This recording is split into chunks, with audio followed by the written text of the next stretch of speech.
O Apocalipse, o livro mais impressionante e radical da Bíblia. Um texto sagrado que profetiza o final dos tempos.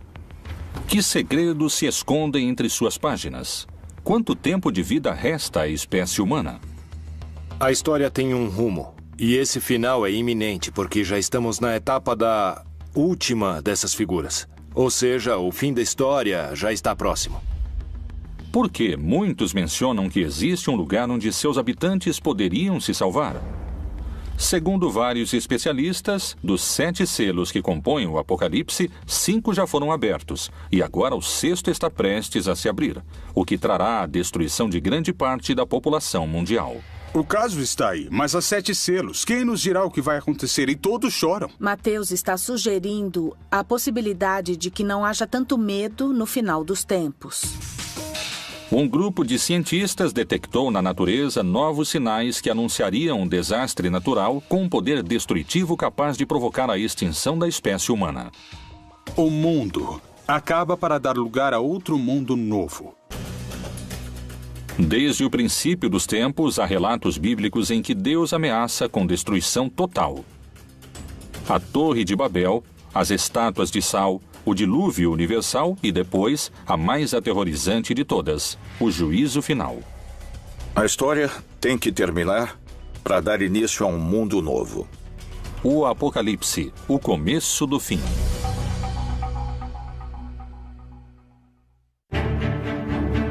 Ao longo da história, a ideia do fim do mundo provocou numerosas teorias. Algumas inspiraram esperança. Outras até provocaram suicídios em massa. Várias reavivaram o histórico enfrentamento entre a fé e a ciência. Mas, de modo geral, todas previram um final que nunca chegou.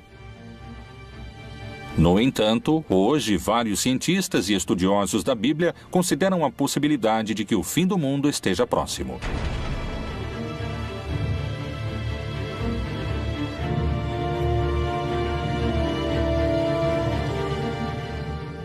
A grande quantidade de informações e o acesso imediato que temos aos fatos que acontecem no mundo nos levam a crer que são signos e sinais de que a profecia realmente está se cumprindo.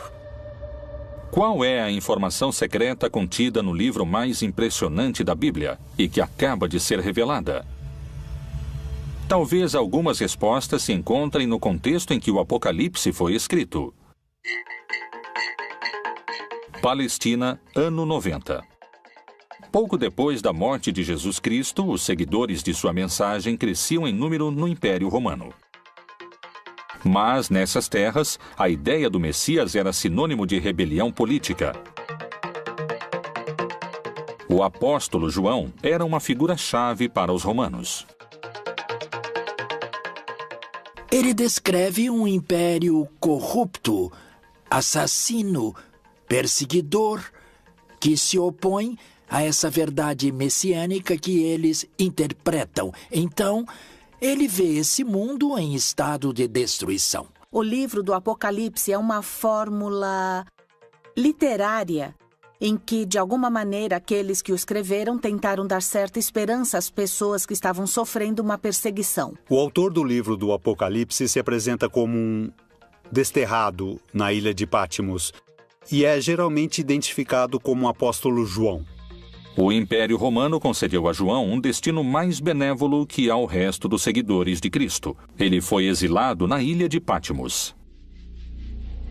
Lá, ele teve as supostas revelações divinas que plasmou naquele que se tornaria o livro mais controvertido da Bíblia, o Apocalipse. O livro do Apocalipse foi escrito pela Igreja no último momento do Novo Testamento, por volta do ano 100, e significa a revelação. Através de visões proféticas, o livro parece prever a destruição do mundo de maneira progressiva até o retorno de Jesus, que regressará para julgar toda a humanidade e salvar os cristãos. A estrutura do texto é complexa. Contém etapas distintas, marcadas por 7 selos, 7 trombetas e 7 taças. A ideia da trombeta como aquilo que anuncia, a ideia da taça como aquilo que contém, que sustenta algo, que se derrama, a ideia dos selos como aquilo que, de algum modo, dá certificação. Os selos seriam acontecimentos que se deram de maneira constante ao longo de pelo menos 2000 anos. Existe a postura antiga, que considera que tudo anunciado no Apocalipse já aconteceu, e a postura futurista, que crê que está para acontecer. No entanto, creio que o Apocalipse é uma descrição de tudo o que tem sucedido no que poderíamos chamar de período da igreja, ou seja, para os crentes, desde o momento em que Jesus parte até que ele retorne. Tudo isso é o Apocalipse. O fundamental é que existe um valor da história, um julgamento da história, e quem tem o livro nas mãos é precisamente o Senhor Jesus Cristo. É Ele quem pode julgar sobre o que ocorre na história. De diferentes maneiras fala-se de uma destruição paulatina do mundo e do ressurgimento do mundo em torno de um novo céu e de uma nova terra.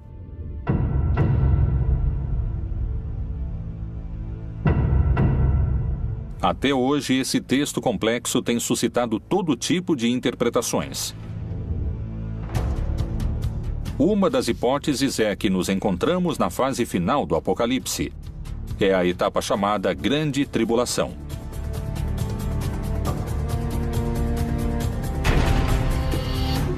Esse período se caracteriza por um dado central: um personagem que chega depois de aberto o primeiro selo.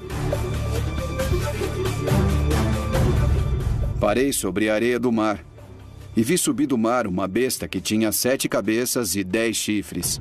O que o Apocalipse diz é que então vai haver uma batalha em que o vencedor final será Cristo. Ele vai vencer o anticristo, a besta. Esta besta representa todo o poder contrário ao cristianismo. O primeiro selo é um cavaleiro branco que representaria os falsos cristos que vão se deixar enganar quando renunciam ao verdadeiro rei, que é Jesus.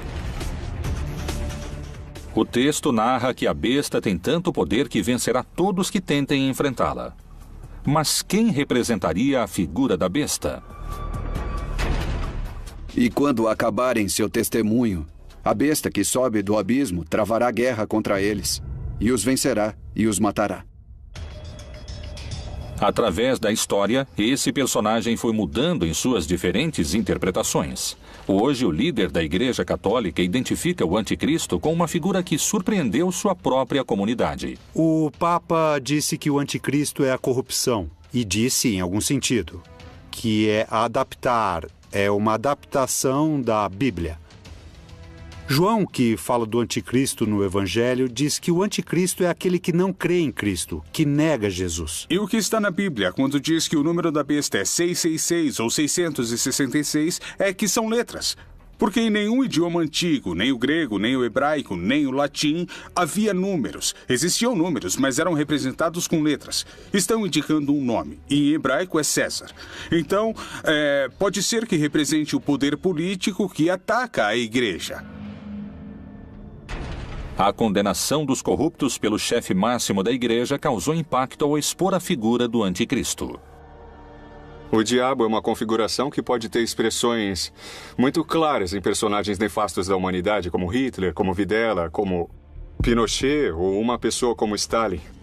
Pessoas horríveis da humanidade, mas não sei se o diabo se encarnou nelas. Eu acredito que eles foram expoentes da maldade, que seria atributo do diabo. Mas creio que nos equivocamos e que o pior da maldade é exercida por seres humanos. Por trás de tudo isso, há homens e mulheres que a exercem. Então, aí, podemos identificar os anticristos que existem nesse sentido. Segundo a tradição cristã, se acreditamos no anticristo na Terra, poderíamos afirmar que o primeiro selo já foi aberto.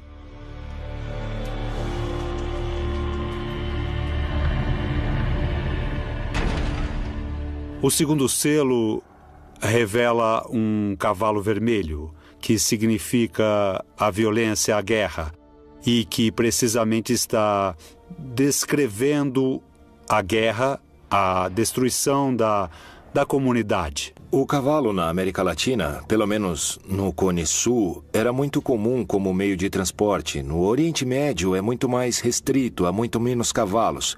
Era um símbolo da realeza, de poder, da beleza, muitas vezes ligado também a forças negativas, forças poderosas que têm a ver, às vezes, com o orgulho divino frente à vontade de Deus. O Apocalipse fala de uma realidade permanente. A violência entre os humanos vem desde o Gênesis, desde o capítulo 3, quando Adão e Eva discutem quem foi o culpado.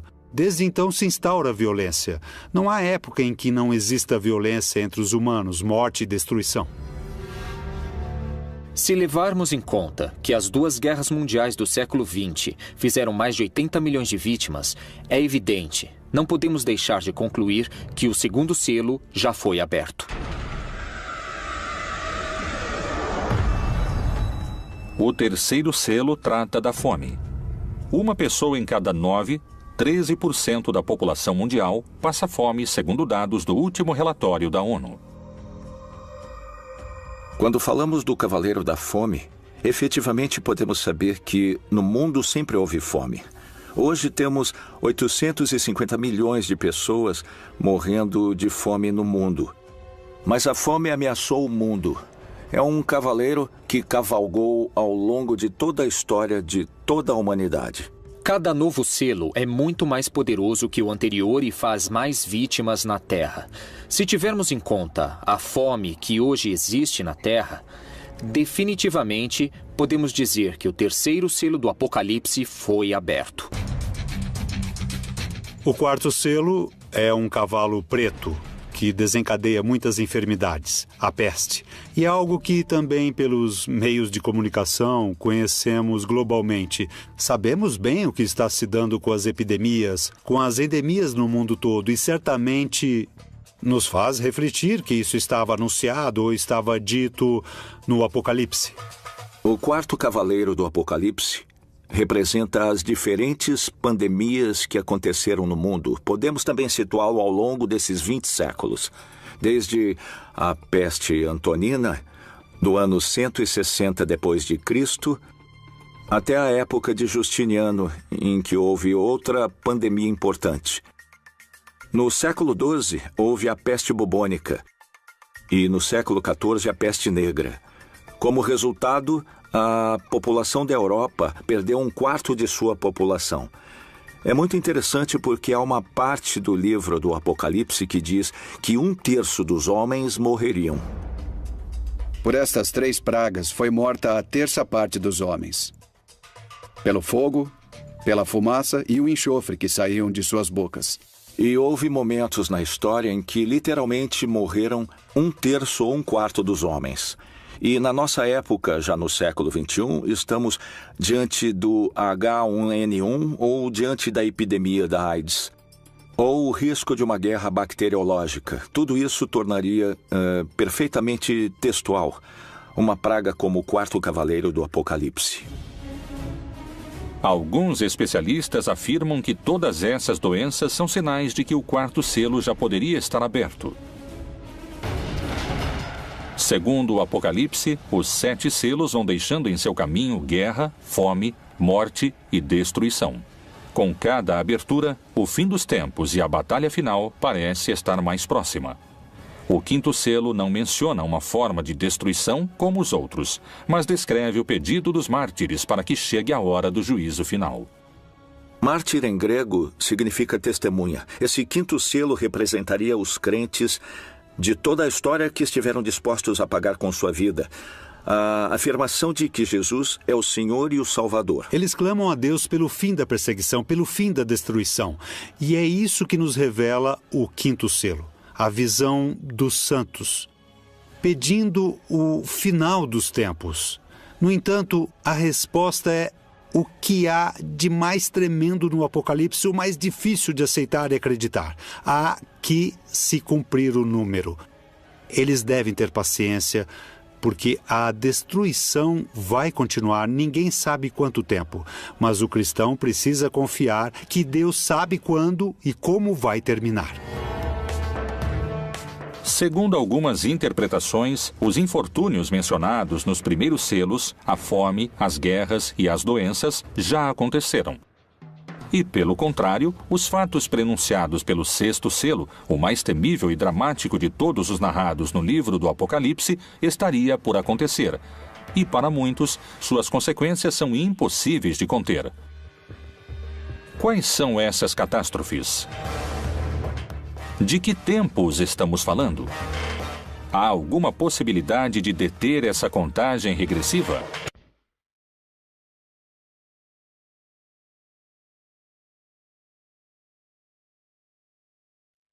O Apocalipse, o livro mais misterioso da Bíblia. Supõe-se que foi escrito pelo apóstolo João com símbolos e mensagens ocultos para não cair nas mãos dos romanos, que o teriam destruído. Não queriam que a palavra de Jesus e seu movimento contra o império prosperassem. O mistério das 7 estrelas que viste na minha destra e dos 7 castiçais de ouro. As 7 estrelas são os anjos das 7 igrejas, e os 7 castiçais que viste são as 7 igrejas. Quando João, no Apocalipse, fala das 7 taças, das 7 igrejas, das 7 luzes, está falando de tudo relacionado com os últimos tempos e está falando numa linguagem apocalíptica. A linguagem apocalíptica não tem nada de literal. Não se pode ler exatamente como está lá. É eufemística. Então, deve-se interpretá-la como sinais de difícil compreensão, como uma linguagem deliberadamente crítica. O número 7 representa um ciclo, assim como a semana. Se falamos das 7 igrejas ou dos 7 anjos, mas também pode ter aspecto negativo se falamos do dragão, que é o diabo com 7 cabeças, ou da grande Babilônia, que está sentada sobre 7 montes. João visualizou bestas, monstros e enormes catástrofes naturais que destruiriam o mundo. No entanto, também descreveu um lugar que será salvo. E eu, João, vi a santa cidade, a nova Jerusalém, que de Deus descia do céu, adereçada, como uma esposa ataviada para o seu marido. Portanto, a chave para entender o Apocalipse é ver na Nova Jerusalém o novo povo de Deus. Diz que é dourado ou que é de ouro, porque o ouro no Apocalipse representa o caráter de Deus. Os crentes no final estarão tão cheios de amor, uns pelos outros, tão cheios de amor a Deus, que isso é descrito como uma cidade dourada. O Apocalipse fala de uma nova Jerusalém. Quando o Apocalipse foi escrito, ou pelo menos quando foi editado, a cidade de Jerusalém já havia sido destruída. Estava em ruínas. Quem são esses eleitos mencionados no texto sagrado? Como é o povo que se salvaria do fim anunciado pelo Apocalipse? Poderia existir no mundo um lugar com essas características? Michoacán, México. A quase 700 quilômetros ao sul do Distrito Federal, na chamada Terra Quente do estado, encontra-se Nova Jerusalém. Essa localidade é ao mesmo tempo uma cidade e uma comunidade religiosa. Seus habitantes têm uma interpretação particular do Apocalipse. Aqui no México temos um estado que se chama Michoacán, onde um sacerdote, o Padre Nabor, por volta de 1973, iniciou um movimento para que seus paroquianos fossem viver em comunidade. Em Nova Jerusalém há um povo muito crente que acredita que com suas rezas vão salvar o mundo.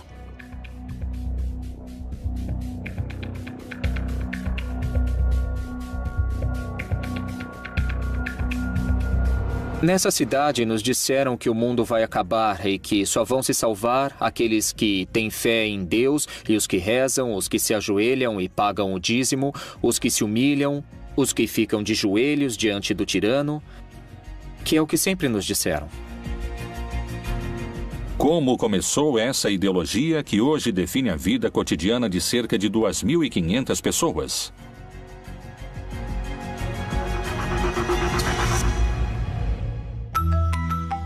1973.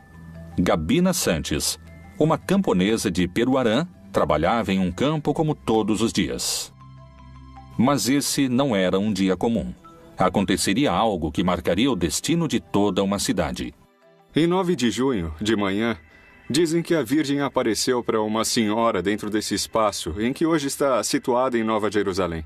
E que lhe deu uma mensagem. A mensagem era que ela dissesse ao mundo para fazer penitência e que tivessem fé no Santo Rosário, porque o mundo estava perdido, que a humanidade estava perdida. Até aquele momento. A construção da cidade aconteceu com a fé na aparição da Virgem. E depois começaram a vir, primeiramente, os habitantes vizinhos daqui. E nessas peregrinações, alguns resolveram morar aqui. A Virgem, quando pediu ou indicou como se formaria uma comunidade ou uma cidade, ela disse como queria a comunidade. Pediu que fizesse uma cidade, mas disse que queria um lugar pobre e simples, onde ela pudesse recolher acolher seus filhos que fossem vê-la. Queria pessoas simples, pessoas de coração puro, capazes de uma entrega limpa. E indicou que tinham que fazer um lugar diferente de qualquer outro para salvar o mundo. A primeira mensageira e o primeiro líder espiritual morreram há alguns anos. Assim, o dom de receber as supostas mensagens e a liderança dentro dessa comunidade coube a outras pessoas. Hoje, se supõe que uma mulher é a encarregada de se comunicar com a Virgem e existe um líder que determina os destinos da cidade. As regras são muito rígidas. Nós somos fiéis à Virgem do Rosário. Acreditamos nela, acreditamos na sua aparição, acreditamos na maior parte das mensagens que transmitiu do ano de 73 ao ano de 81. A devoção a ela se dá em primeiro lugar com o Rosário. Rezar o Rosário, levá-lo consigo, é dessa maneira que se dá essa devoção. As condutas proibidas em Nova Jerusalém são... basicamente, não usar tecnologia, como telefones celulares, internet, redes sociais. Em termos de roupas, para as mulheres, não usar decotes nem minissaias. E rezar diariamente, 2 vezes por dia, 3 vezes por dia, pagar o dízimo. Está proibido o namoro, está proibido a educação laica, está proibido o futebol. Ou seja, basicamente, as crianças não têm nenhum tipo de distração e passam o dia inteiro rezando. Desde os primeiros séculos e na Idade Média houve grupos que trataram de fundar comunidades onde se estabelecesse a Nova Jerusalém. E especialmente quando a América foi descoberta, vários grupos puritanos, incluindo alguns seguidores de Colombo e o próprio Colombo em seu livro de profecias, achavam que haviam chegado a um lugar onde a Nova Jerusalém seria estabelecida. Então a Nova Jerusalém em vários lugares da América Latina representa a Nova Israel, ou seja, os crentes judeus e não judeus do mundo todo, que no final dos tempos serão um conjunto de seres humanos que adquiriram um caráter parecido ao de Deus e, portanto, é representada com ouro como uma cidade resplandecente, porque sua natureza é uma natureza sublime. Poderia a cidade Nova Jerusalém ser o único lugar isento da destruição global do Apocalipse anunciada no 6º selo? Talvez só o tempo tenha a resposta. E quais são os desastres descritos no 6º selo do Apocalipse?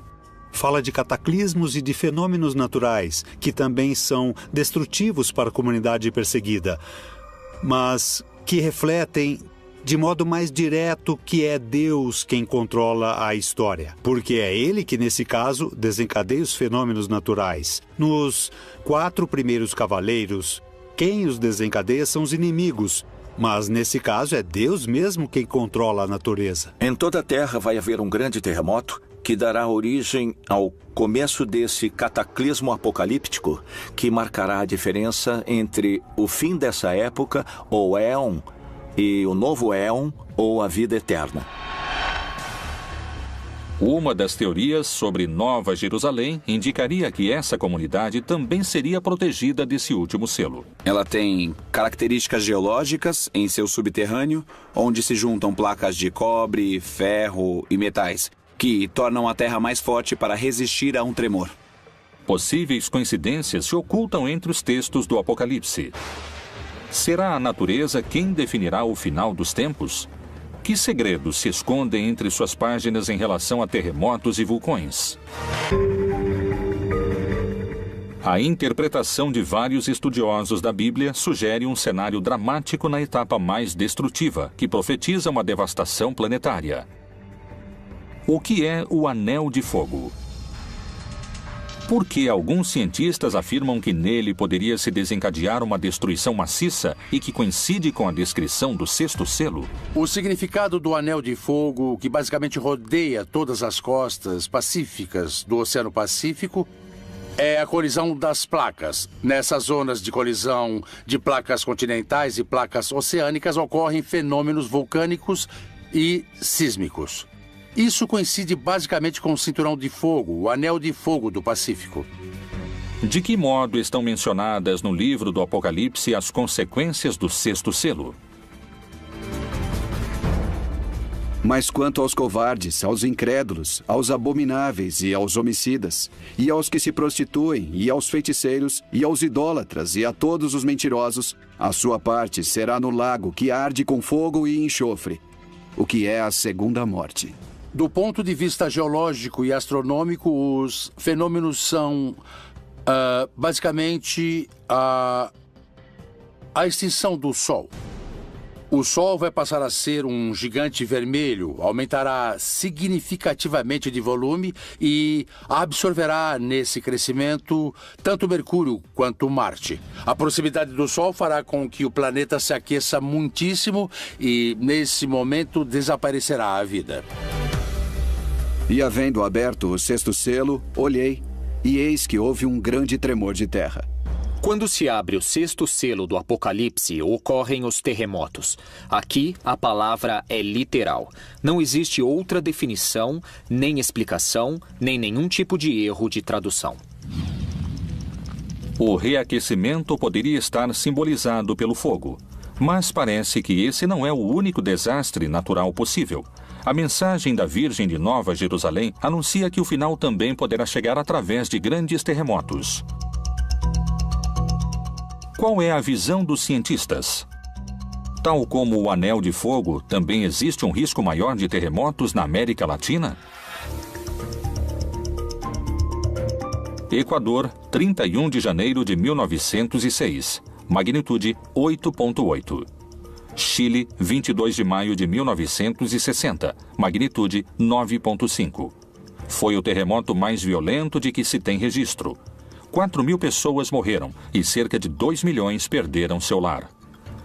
México, 19 de setembro de 1985, magnitude 8.1. Mortos, 20 mil. Haiti, 12 de janeiro de 2010, magnitude 8.0. 220 mil pessoas morreram. Os pontos do mundo com maior atividade sísmica são os que se encontram próximos de alguma falha, que é a união entre duas placas tectônicas. Toda a costa ocidental da América, não só da América Latina, mas também da América do Norte, que é parte do Cinturão de Fogo do Pacífico, tem atividade sísmica permanente, de graus baixos até graus altos, mas sempre está relacionada ao movimento das placas tectônicas, como é o caso também do vulcanismo. Porque se levantará nação contra nação e reino contra reino. E haverá terremotos em diversos lugares, e haverá fome e tribulações. Estas coisas são os princípios das dores. O aumento da grande quantidade de terremotos que vem acontecendo desde 2009 é um fenômeno que a ciência investiga e para o qual ainda não pôde dar uma verdadeira explicação. Os textos messiânicos ou apocalípticos podem ser lidos de várias formas, e sempre em cada geração há os que dizem que está para acontecer, porque isso faz alusão a Obama, faz alusão a Putin, faz alusão à crise econômica.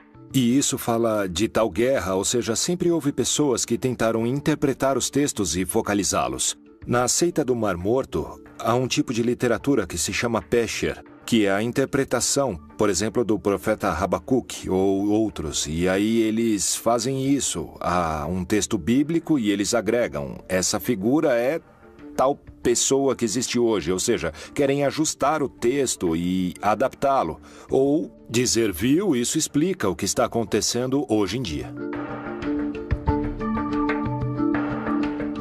No início do século XX, começaram a surgir os primeiros sismógrafos e assim começamos a ter um registro mais exato da atividade sísmica até o presente, com melhores equipamentos e uma maior quantidade de equipamentos para registrar a atividade sísmica. E assim podemos verificar com maior precisão todos os sismos que ocorrem no planeta.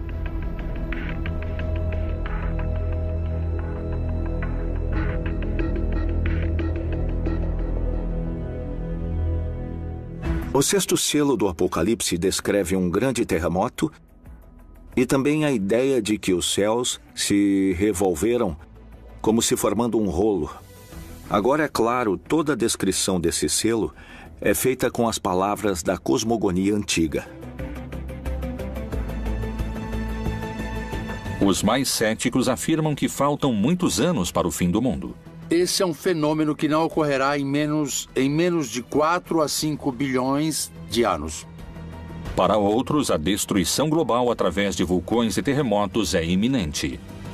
A essência desses símbolos continua sendo vigente, na ideia de que a história tem de terminar para dar início a um mundo novo.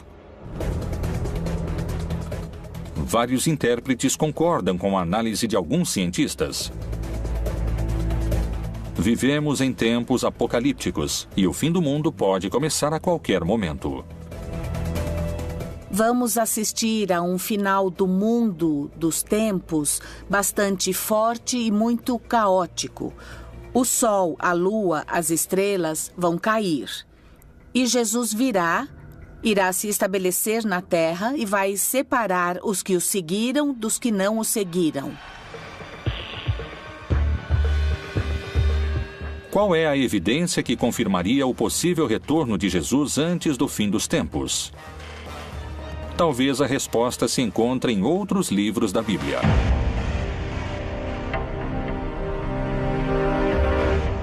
O Apocalipse é o livro mais antigo e controvertido da Bíblia.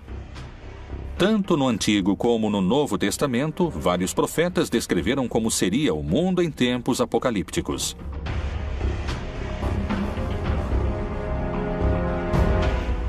E este evangelho do reino será pregado em todo o mundo, em testemunho a todas as nações. E então virá o fim.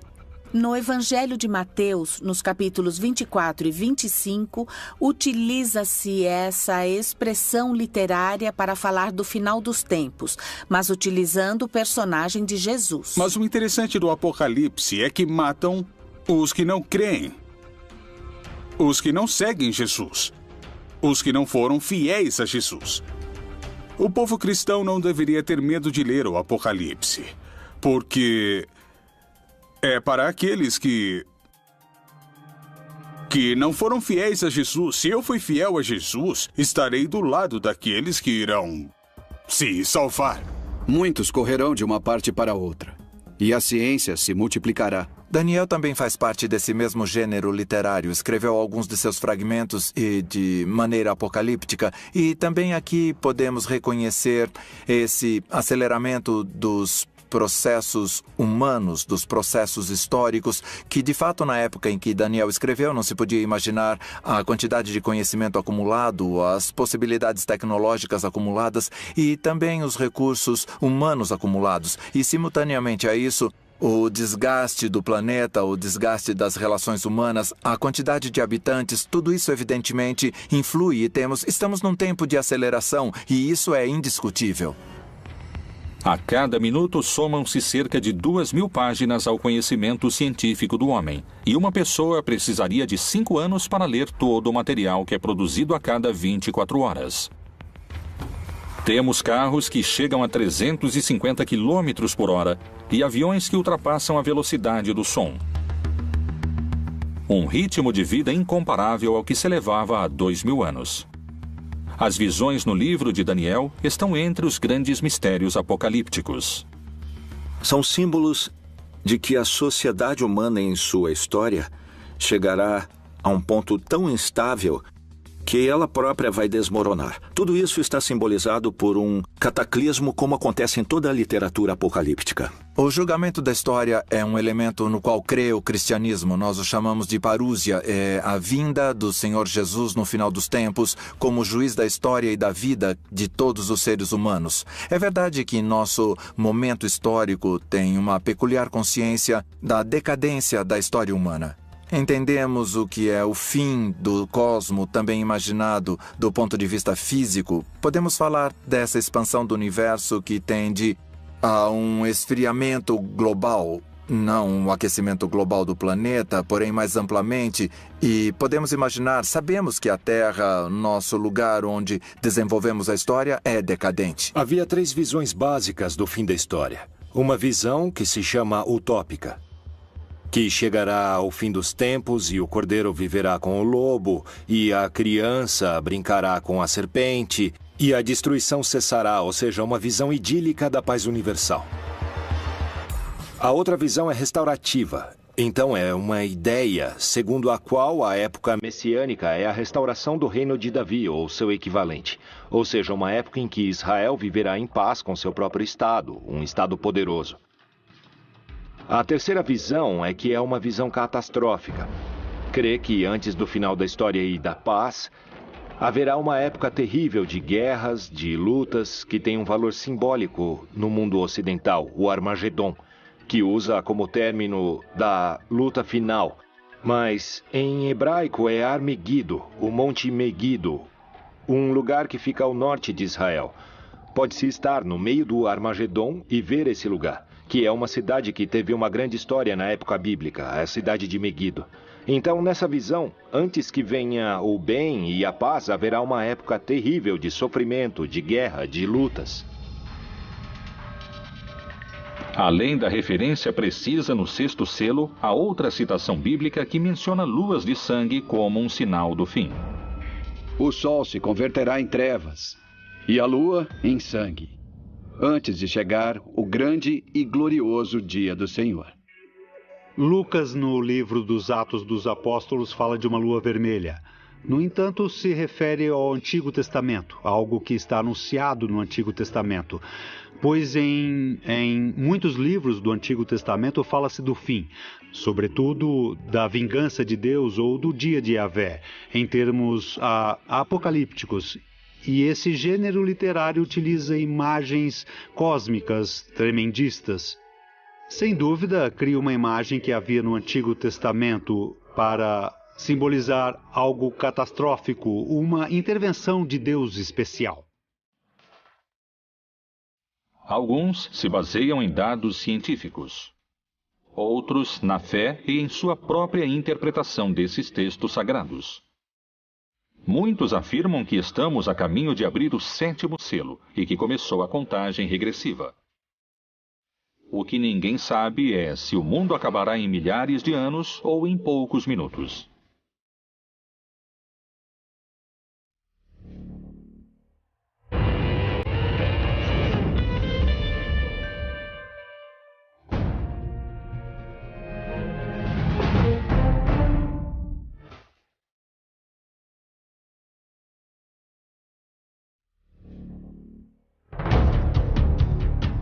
As profecias apocalípticas têm um espaço próprio no livro mais importante da história, a Bíblia.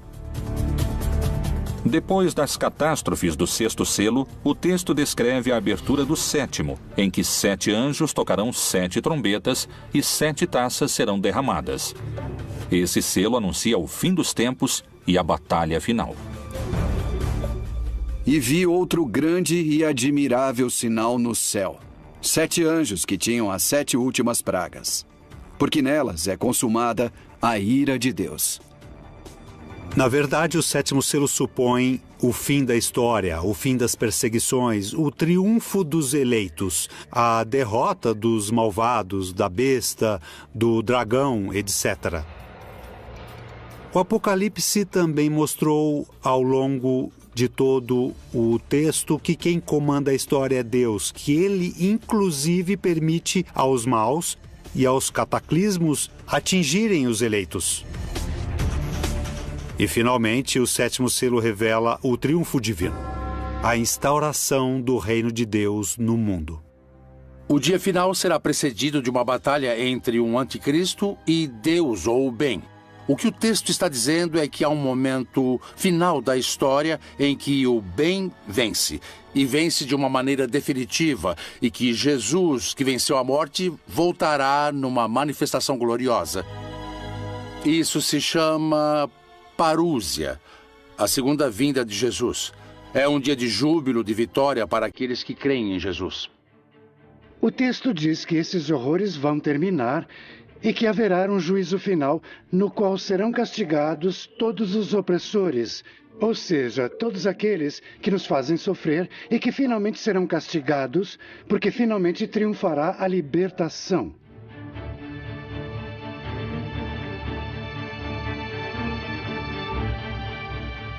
É uma mensagem de esperança.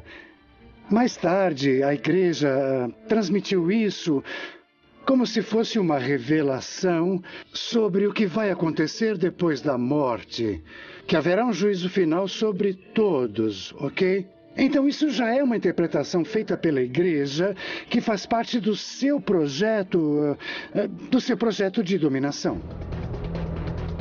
O Apocalipse não é um livro histórico.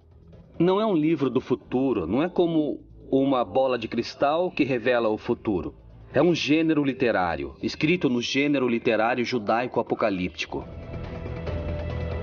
A atmosfera se torna de terror quando o Apocalipse é citado hoje. Não é sobre o futuro. Quem escreveu o livro não estava pensando no fim do mundo, nem no futuro. Estava pensando no presente.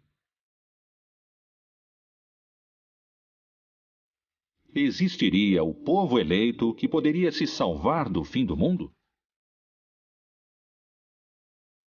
Seria possível minimizar as consequências das catástrofes naturais?